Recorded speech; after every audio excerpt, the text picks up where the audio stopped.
ரஹ்மான் சாருக்கும் பாடியிருக்கேன் நான். அந்த பாட்டு வந்து அழகிய தமிழ் மகன் படத்தில் 2 பாட்டு பாடினேன். மதுரைக்கு போகாதடி அந்த பாட்டுலையும் பாடியிருக்கேன். அண்ட் மெயினாக டியூட் ஸ்ரீராம் பார்த்தசாரதி அண்ணா அவங்களோட கேளாமல் கையிலே அப்படிங்கிற பாடல் நான் பாடியிருக்கேன். அதுக்கப்புறம் அடடா மழடா பையா திரைப்படத்துலேருந்து அந்த பாடல். என்ன எல்லாம் லட்டு மாதிரி பாட்டு. இன்ஃபேக்ட் அந்த படத்தில் ஃபீமேல் வாய்ஸே கிடையாது, இந்த பாட்டில் மட்டும்தான் இருக்கு. சைந்தவுக்காக வச்சிருப்பாங்க. இல்லை இதுவே லாஸ்ட் மினிட் அடிஷன் தான். இதுவே மேல் சோலோவாக தான் இருந்தது. வெறும் லாஸ்ட் பல்லவி மட்டும்தான் ஃபீமேல் பாடியிருப்பாங்க. கிரேட்.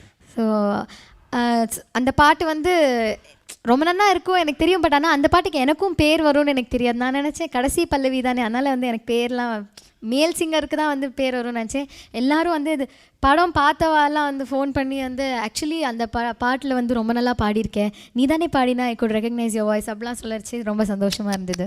யுவன் சார் மியூசிக்கில் அவருக்கு நிறையா பாட்டு இதுக்கு முன்னாடியும் பாடியிருக்கேன். பட் எனக்கு ஹிட்டு வந்து யுவன் சார் மியூசிக்லன்னு பார்த்தானா பையா படத்தில். இளையராஜா சாருக்கு ஷோராக பாடியிருக்கேன். என்ன பாட்டு பாடுங்க? இளையராஜா சாருக்கு வந்து 2 தமிழ் படம் அண்ட் ஒரு கன்னடா படம் அண்ட் 2 தெலுங்கு படம் பாடியிருக்கேன். கன்னடா பாடினது வந்து அவர் தான் மேல் போர்ஷன் பாடினார்.